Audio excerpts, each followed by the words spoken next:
Well, hey, it's bowl week. Very excited for our football team and our staff and our fans. Our football team will be headed to Tampa in the morning, and have had an excellent 3 days of preparation. I know our staff has really been working hard. We've been on the road for 2 weeks. Had 12 official visitors here this weekend, and in between doing that, 3 days of practice and game planning. I think we're all ready to get to Tampa, and excited for an opportunity to play a quality ACC football team in Wake Forest. Obviously, Dave Clawson does a tremendous job. Offensively, Warren Rosario and their quarterback, Sam Hartman, are a very difficult task for our defense, which we're going to be down some players, but everybody's down players this time of year. So look forward to that challenge. I know our defense has been working really hard, and it's an opportunity for some of our other guys to get a chance to step in and play and contribute. Defensively, obviously, Brad Lambert does a really nice job. And it'll be a difficult challenge for us. Obviously, we're going to be down a couple of players and a coach, and again, opportunity for the next person to step up and rally together as a team, and that's what I look forward to doing. So with that, I'll open it up for questions. Obviously, we know about, I guess, Isaiah Martez, Dom, and Jack. Are those, I mean, you're saying you're going to be down a few. Is that Jack. Stonehouse? Jack Stonehouse. DJ Coleman, DJ Coleman, Devin Nicholson, Jelani Williams. Those guys are not going to be with us in the bowl game, and I think that's the extent of it. There's been other guys who've entered the portal, but those are the extent of guys who played a lot for us. Yep. With Bush gone, does it just go back to you're with the quarterbacks during practice and yeah. You're running the show during the game? Yeah, I love it. I'm excited to be back. That's what I called Brady and told him good news, bad news, back to it. The game planning really didn't change a whole lot. Just go back to running it and calling it and see what Friday looks like. How good of an opportunity is this for, obviously younger guys and some of those guys not participating in the bowl game, guys like Makai Miller, I'm sure others like that? Yeah, exactly right. It's a great opportunity for young guys like Makai Miller and Peanut looks to get a lot more snaps this game, and Barrett Bannister's worked his way back to be healthy and ready to go. I also appreciate the NCAA ruling that allows Jamarian Wayne and DJ Westalock that they're going to be able to play in this game without losing a red shirt. Look forward to T-Man, Tavares Jones getting some opportunities on the defensive side of the ball. The Walker brothers will be the bookends for us, and look forward to those guys getting their opportunities. And at safety, Isaac Thompson and Tyler Hibbler have taken the lion's share of the reps with the second group, and look forward to those guys getting into. How do you handle, the slot? Is it, do you think about moving Luther in, or? No, it'll be Makai Miller and Barrett. The Wake offense is kind of what they're known for. Unique. Slow mesh, yeah. For people that maybe haven't seen them play, what's different? Is it as simple as they just hold the handoff a lot longer?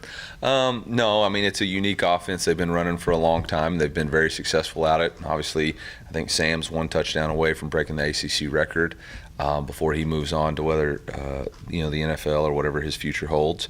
They have a lot of different things that they do really well in their offense, but one of the staples is an RPO style where it could be a handoff or a vertical throw or intermediate throw, and it just takes time to develop, and it's unique and it's hard to describe until you see it. Yeah.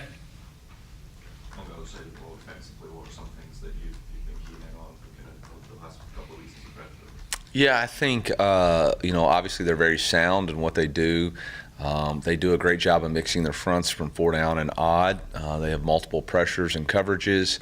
I think the strength of their team is in their box. They do a really good job of eliminating or stopping the run and keeping the ball in front of them. And so, it's going to be a challenge for us to control the line of scrimmage on both sides. And I think that's the thing going back. Offensively, you have to control the line of scrimmage in a line that isn't really trying to knock you off the ball. So it's a challenge on both sides of the ball, and a good football team, very sound, and we're going to have to play well, really well. You know, there's obviously benefits of getting some of the younger guys in as well, but when you're facing a team that is as unique as Wake Forest, how important is that for some people that have experience but haven't played at an outfit quite like this one? Yeah, I mean, it's still going to be football, and you're going to have to trust your keys and assignments. And you know, on the defensive side of the ball, you have to play really physical. You got to be a physical team. You got to have great eye discipline and hand discipline to fit your, to fit and shed the blocks, and got to have your eyes in your gap. You can't get nosy and have eyes in other gaps. And then, you know, in your zone coverage, you got to make sure you know where the holes are, because that's what they're trying to attack with their RPOs.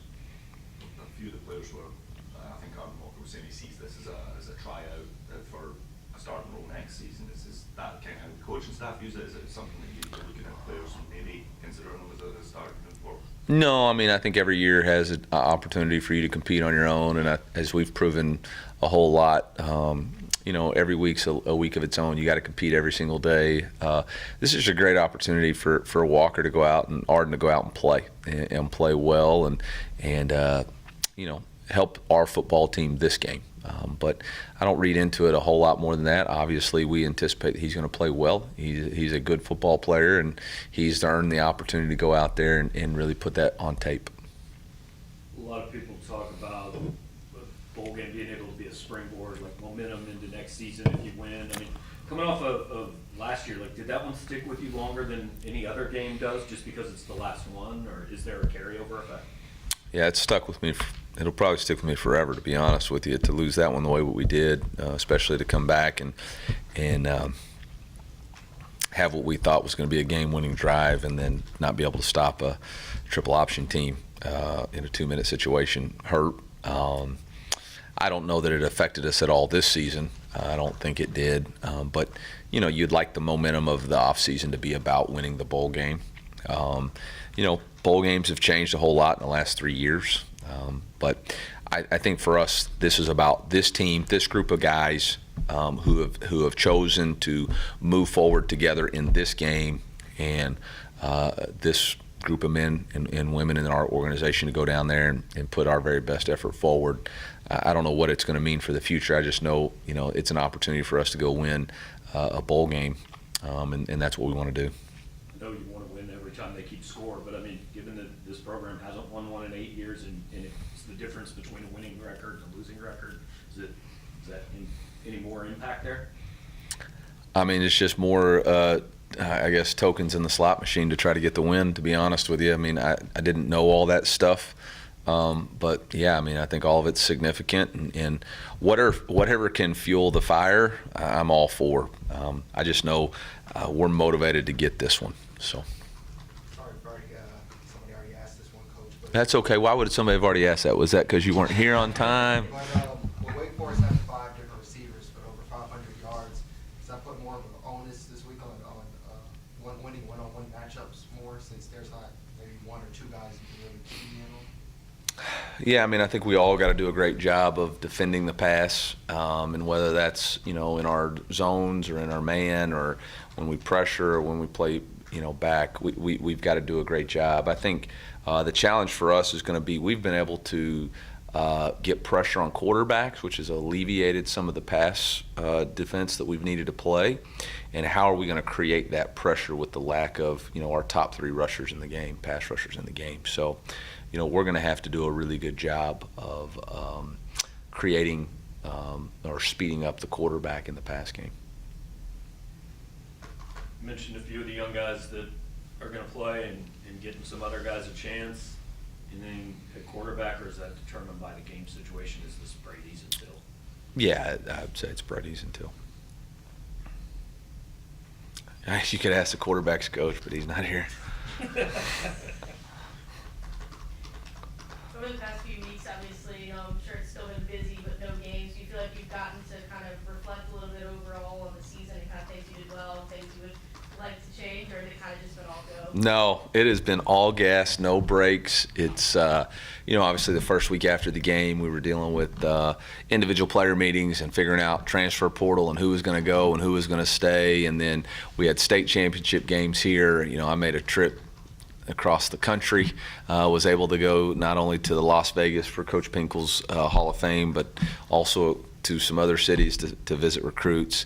I haven't had any time, honestly, to myself, and then to reflect or do anything. And then, this week got sped up quite a bit with departures and coaching departures and changes, and added a little bit more to what we were trying to accomplish. And then you have 12 official visits this weekend, and practice and game planning and leaving Monday. There was a bag drop yesterday that you're supposed to put your bag, the stuff you're packing, and I didn't get mine done, so I don't even know if I'm going to have clothes when we get there. So I haven't had any time to sit down and reflect. And I think that's both good and bad. I think what it will allow us to do is, once this game's over, is to kind of put this season away and celebrate Christmas with the family, and then figure out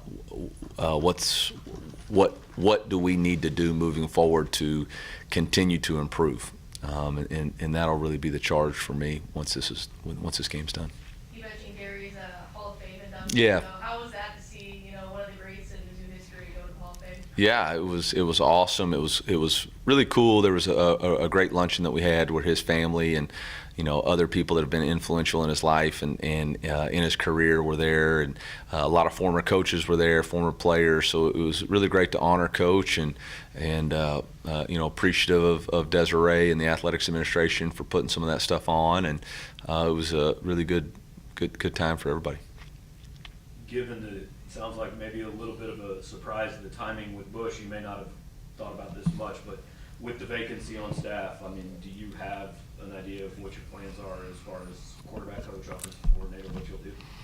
No, I don't. I think it gives me an opportunity to kind of sit back, reflect, and see what best positions us moving forward to accomplish our goals.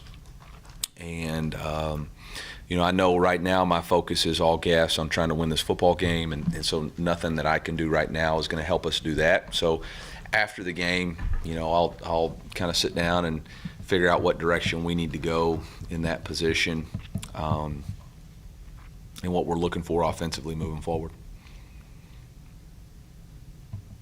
One of the reasons you might have been busy over the past couple of weeks was the addition of Theo Weiss. Just wondering what the recruitment, what attracts you to that player like. Yeah, can't speak about any specific recruits right now until they're on campus. So Everybody focused on the first 10 days or first 2 days of the portal, really. But do you expect this, because it's open for another 30, to get even to ramp up after bowl games in? I don't know. I mean, I don't know. I didn't really expect in the first 48 hours for there to be 1,000 players in the portal and 74 quarterbacks and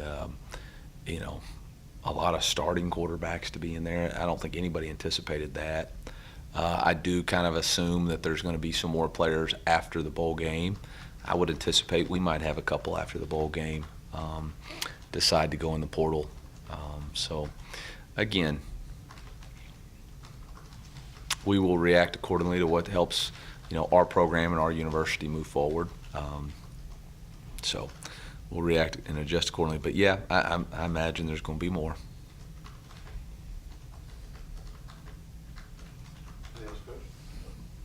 See y'all in Tampa. It's going to be fun.